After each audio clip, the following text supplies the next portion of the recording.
Chers amis résistants, bonjour. Nous sommes aujourd'hui le vendredi 26 février de l'année 2021. Je commente avec vous quelques points d'actualité. Deux retiennent mon attention plus particulièrement. C'est la natalité en France, le nombre de naissances, et le débat autour des repas végétariens de Lyon. Le premier point me vient de ce que l'INSEE a, le 19 janvier dernier, publié les statistiques sur les naissances en France pour l'année 2020. Et les commentateurs formatés, conditionnés, aseptisés, nous disent « c'est lamentable, on a perdu 13 000 naissances en une année et ce chiffre des naissances baisse d'année en année depuis 2015. Il y a eu en France, en 2020, 740 000 naissances, pas d'effet Covid positif. Les gens ne se sont pas occupés à faire des enfants sur une grande échelle, ce qui n'est jamais très confortable, avouez-le. Personnellement, je dis ouvertement que je me réjouis de cette diminution du nombre des naissances. En effet, la population humaine sur la planète ne peut pas croître indéfiniment et infiniment dans une surface, une superficie, un espace qui, lui, est fini et déterminé.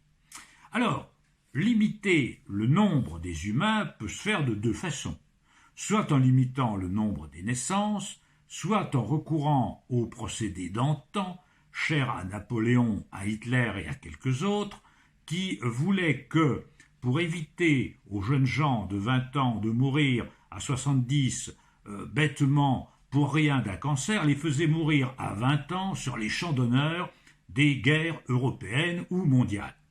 C'est évidemment une limitation de la démographie qui me paraît totalement inacceptable. Pourquoi ? Parce que tout être vivant, quel que soit son âge, son sexe, sa race, etc. Il y a des races d'ailleurs, c'est encore une autre question. Mais tout être vivant a un intérêt légitime à vivre, à tout âge, à tout âge. Et une vie est absolument précieuse. Une vie, c'est fondamental. On doit toujours valoriser la vie et dire que tout être a un droit à vivre. Je n'ai jamais compris ceux qui revendiquent le droit à mourir. Malheureusement, tout le monde y arrive. Personne n'échoue cet examen-là. C'est un examen auquel il n'y a pas d'échec. Donc, la question n'est pas de revendiquer un droit à mourir. Je comprends ce que les gens veulent dire par là. Mais le suicide, vous savez, ça existe. Et les gens qui ont marre de la vie peuvent toujours se suicider.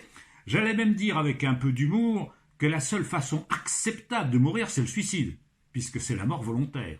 Et que, en tant qu'attaché aux libertés comme je le suis, la première des libertés, c'est la liberté de vivre. C'est donc le droit à vivre.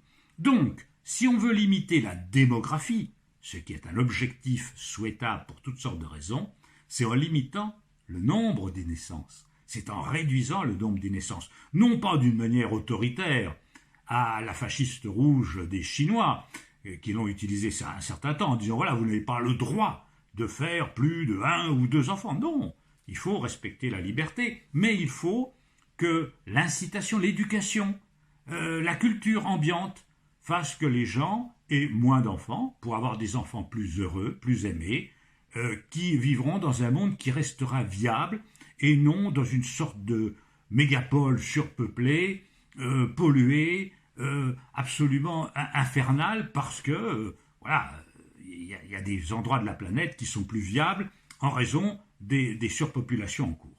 Alors, le fait que la démographie baisse en France depuis plusieurs années, comme elle baisse dans l'ensemble des pays du monde, d'ailleurs, sauf quelques exceptions, c'est une très bonne chose. Et je m'en réjouis. Je déplore en revanche que plus de 800 000 Français soient morts l'an passé, dont 100 000 victimes de la Covid. Ça, c'est triste, ça, c'est lamentable, ça, c'est déplorable. Mais un être vivant a un intérêt légitime à vivre. Un être qui n'existe pas, n'a aucun intérêt à naître. C'est une chose à laquelle je vous demande de bien réfléchir. Il n'y a pas un intérêt à naître, il y a un intérêt à vivre. Parce que un être vivant a conscience d'être quelqu'un, d'être un être vivant, donc il a conscience à vouloir survivre. C'est légitime. mais un être qui n'existe pas n'a aucun intérêt à naître. Donc réjouissons-nous du fait que l'an passé, il y a eu 13 000 naissances de moins dans ce pays. Voilà.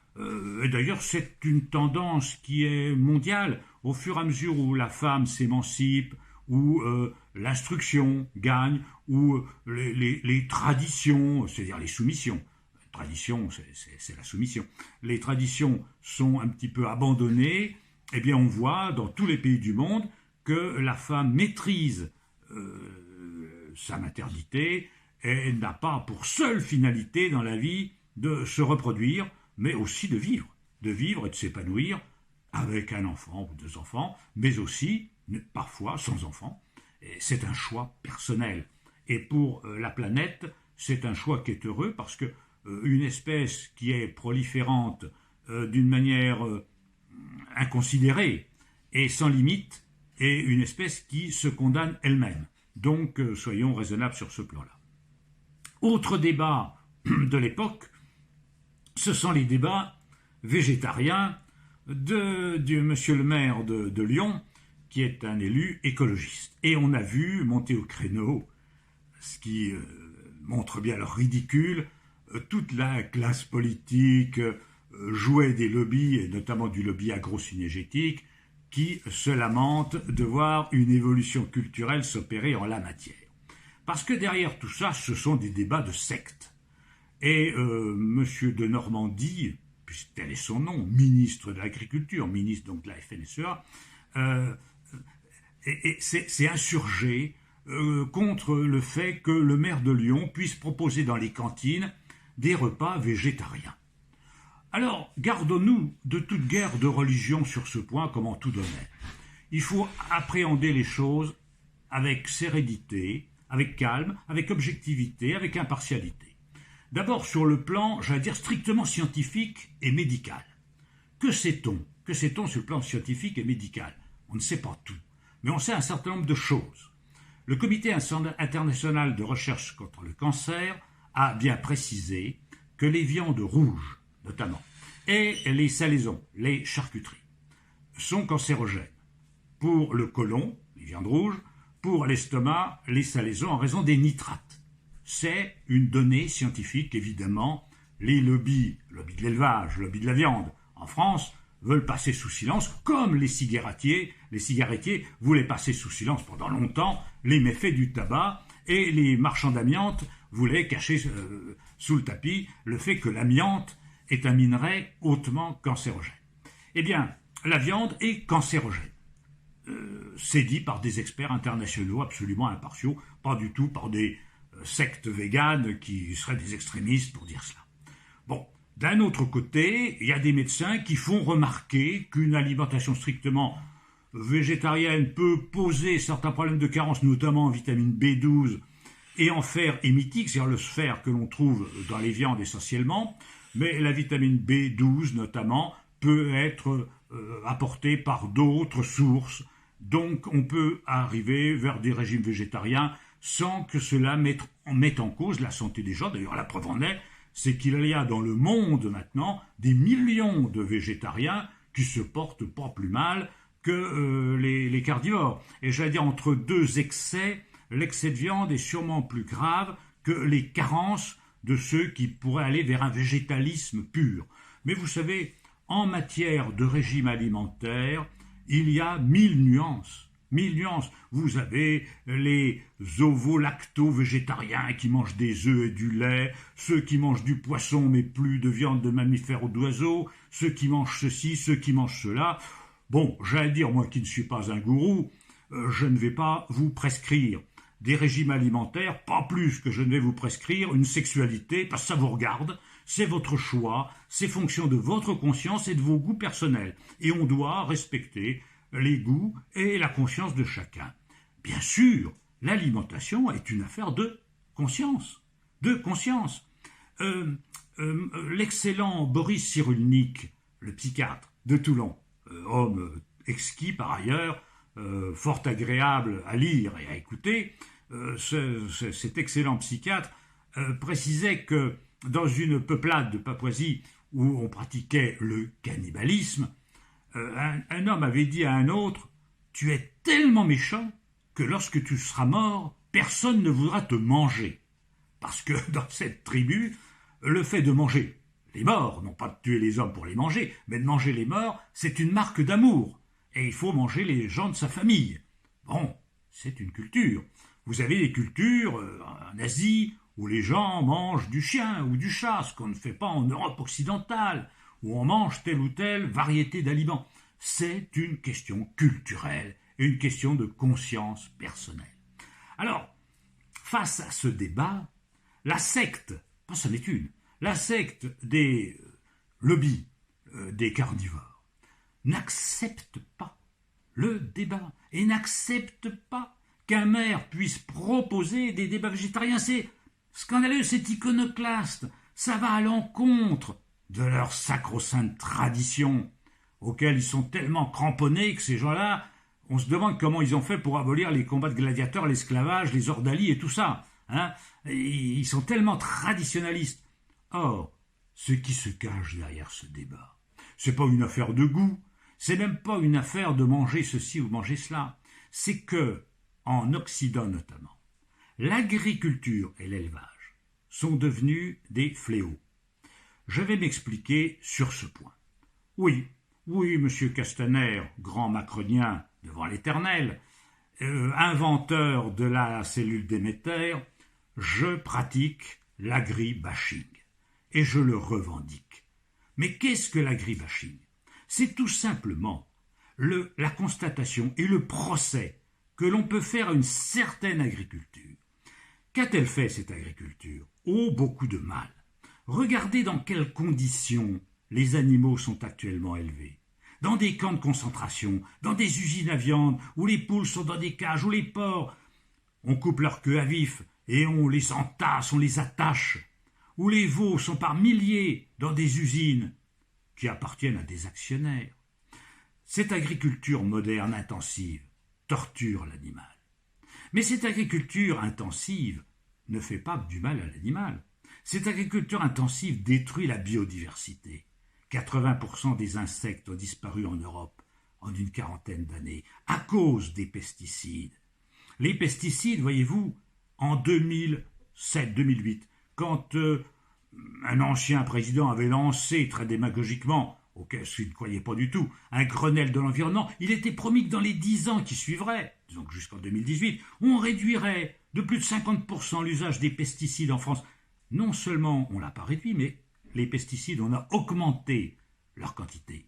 Et on voit très bien que les lobbies agricoles sont là pour demander des néonicotinoïdes, pour demander du glyphosate, pour demander tel et tel fongicide, insecticide, herbicide. C'est-à-dire cide. Cide, ça veut dire quoi? Ça veut dire qu'il tue. Bon, ça tue la nature. Et la nature se meurt à cause de cette agriculture moderne. Mais cette agriculture moderne, sur laquelle je fais un réquisitoire aujourd'hui, a tué aussi les agriculteurs. Combien sont-ils aujourd'hui, les agriculteurs, qui autrefois étaient des paysans, c'est-à-dire des hommes qui nourrissaient les hommes, maintenant sont des exploitants, dont beaucoup empoisonnent la terre. Voilà ce qu'ils sont devenus. Et ils ont tué les paysans. Il y en a de moins en moins.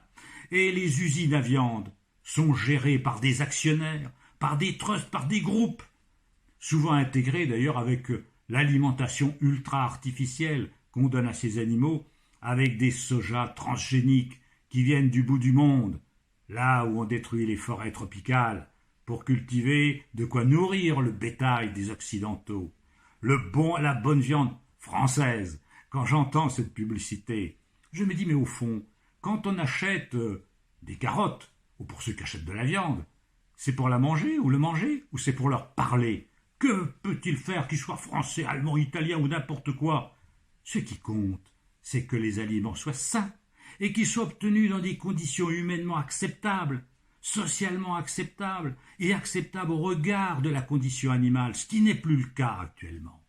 Donc oui, je fais le procès de cette agriculture, monsieur de Normandie et vos petits sénateurs qui font des repas carnés pour provoquer, parce qu'ils ont la haine, des végans, des végétariens, des écolos, qui osent remettre en cause ce que je viens d'énoncer et qui est une catastrophe sur le plan des animaux, catastrophe sur le plan écologique, catastrophe sur le plan social et catastrophe sur le plan sanitaire.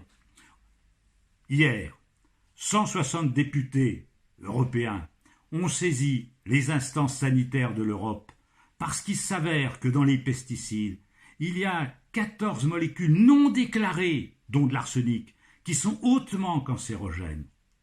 Oui, ces poisons agricoles tuent, et tuent d'abord les agriculteurs victimes de lymphome, parce que le lymphome est un cancer généré souvent par ces pesticides.